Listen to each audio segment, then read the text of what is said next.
اور صحیح حدیث سے نہیں ٹکراتے تو آپ اس کا استعمال کر سکتے ہیں. سمجھے سمجھے نا؟ جی جی کیونکہ کئی بار ایک عربی لفظ کے 3 معنی 4 معنی ہوتے ہیں.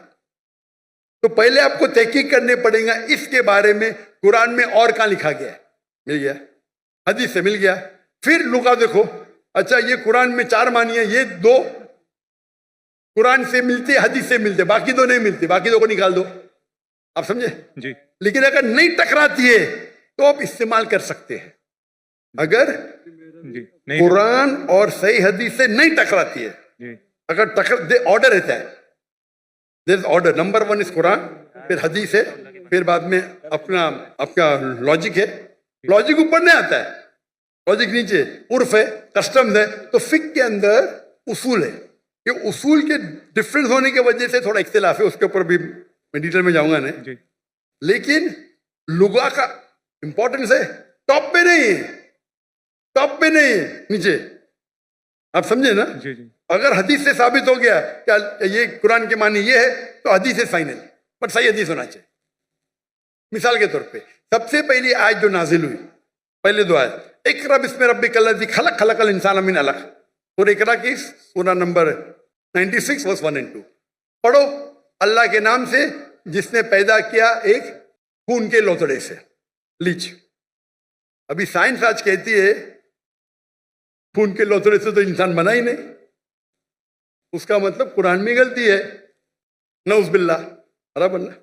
اور بہت سے لوگ اعتراض دیتے آپ کی پہلی 2 آیت میں ہی غلطی ہے, کیونکہ پہلے لوگ سمجھتے تھے, گریک لوگ, کہ انسان خون کے لوتھڑے سے بنا ہے. ابھی آپ جب تحقیق کریں گے تو علاقہ کے معنی 3 ہوتے ہیں.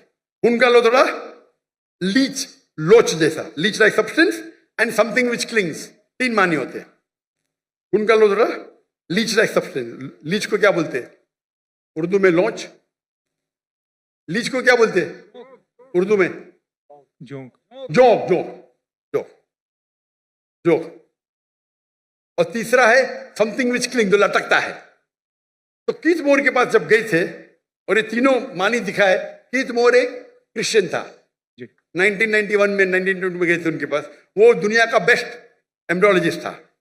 لکھے کہ ترجمہ, ہماری سائنس کو پتہ ہی نہیں کہ ایمبریو, ایمبریو مطلب جب بچہ ماں کے پیٹ میں جب شروع میں پیدا ہوتا ہے اسے کہتے ہیں ایمبریو. ہماری سائنس تو کہتی نہیں کہ وہ جونک کے جیسا لگتا ہے. وہ مائکروسکوپ میں گیا, شوق ہو گیا, ارے ہاں صحیح ہے بھائی, یہ جوک لگتا ہے. تو اس میں معنی کون سی ہے ابھی؟ علاقہ کی کیا معنی ہے؟ جوک. سمجھ گئے؟ یا بعد میں اس سے پوچھے باقی کے بارے میں کیا ہے. نہیں بھائی, بچہ لٹکتا بھی ہے تو دونوں صحیح ہے. بچہ جب ماں کے پیٹ میں رہتا ہے, ووم میں رہتا ہے, تو بچہ لٹکتا ہے تھرو دا امبولیکل کارڈ, امبولیکل کارڈ کے تھرو لٹکتا ہے, برابر, دونوں صحیح ہے.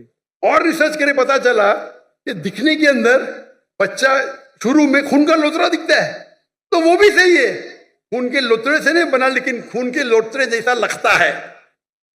تو قرآن کی جو آیت ہے اقرا بسم ربک الذی خلق, خلق الانسان من علق, علاقہ کے معنی خون کا لوتھڑا, جوک اور لٹکنا, تینوں صحیح ہے. کوئی بھی حدیث سے ٹکرا رہا نہیں, کوئی بھی تفسیر میں لکھا نہیں, کوئی بھی تفسیر میں لکھا نہیں کہ یہ لانچ کے بارے میں, جوک کے بارے میں.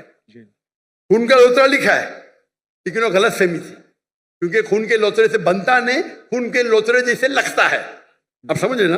تو اس وقت آپ لغا کا استعمال کریں, اچھی بات ہے, لیکن وہ لغا اگر قرآن کی دوسری آیت سے ٹکراتا ہے یا حدیث سے ٹکراتا ہے تو اس کو چھوڑ دینے کا.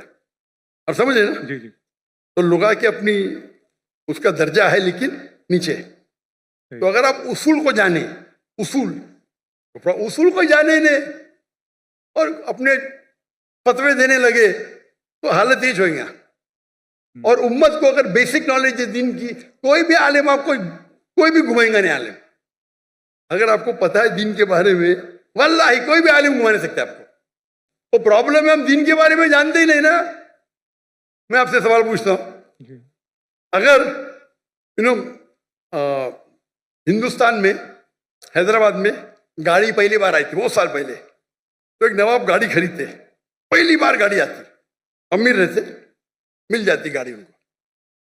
تو گاڑی کے ساتھ ڈرائیور بھی آتی, کس کو چلانے آتا ہی نہیں, گاڑی کس کو چلانے آتا ہی نہیں نا, تو کمپنی اس کو ڈرائیور بھی دیتی ہے. تو نواب صاحب بولتے میری بیوی کو شاپنگ جانے کے, گاڑی کو باہر نکالو. تو ڈرائیور بولتے نواب صاحب گاڑی خراب ہو گئی, اب بھی صحیح کرو. تو بولے صحیح کرنے کے لیے 10 کلو گھی چاہیے, 20 کلو رائس چاہیے, باسمتی رائس, اور 30 کلو شکر. تو نواب صاحب اس کو 20 کلو گھی دیتے, 30 کلو باسمتی رائس اور 30 کلو شکر دیتے, اور گاڑی چلنے لگتی. میں آپ کو پوچھتا ہوں, آج آپ کا ڈرائیور بولا مجھے گاڑی صحیح کرنے کے لیے 20 کلو اصل گھی چاہیے, 30 کلو باسمتی رائس چاہیے, اور 30 کلو شکر چاہیے, دیں گے اس کو؟ Of course not. کیا کریں گے, لات مار کے بھگائیں گے نا, کیونکہ آپ گاڑی کے بارے میں جانتے ہیں, جی آپ دین کے بارے میں نہیں جانتے. تو یہ مسلمان کا جہل ہے. آپ دین کے بارے میں جان لیں گے تو کون آپ کو گھی نہیں پوچھے گا. آپ سمجھے نا. جی کل میرے بیٹے نے تقریر کی تھی اردو میں, کیا قرآن کو سمجھ کے پڑھنا ضروری ہے. ہو سکتا ہے کہ یہ ایگزامپل انہوں نے دیا ہوگا کل کی تقریر میں, دیے نا, ماشاء اللہ آپ تھے. جی تو وہ پرابلم ہے. اگر کوئی ایک دم پیچیدہ سوال ہے فقہ کا, تو جا کے پوچھو. یہ بیسک کیا پوچھنے کا, ہمارا فرض ہے. اگر کوئی فقہ کے بارے میں تو جاؤ مولانا کے پاس, اچھی بات ہے. یہ بیسک چیز کے بارے میں کیا, آپ سمجھ رہے نا. تو if you know the basic knowledge کو نا میں گھمائیں گا نہیں. تو قرآن کو سمجھ کے پڑھو. الحمدللہ جہاں تکلیف آتی ہے نزول قرآن تو کیا عالم سے بات ضروری ہے, لیکن یہ بیسک کس طریقے سے قرآن و حدیث پہ عمل کرنا چاہیے, تو ہر مسلمان اگر سیکھے. یہ ہمارے راہ نجات کی کتاب ہے. تو انشاءاللہ ہم اس دنیا میں سفل رہیں گے, آخرت میں بھی. جزاک اللہ.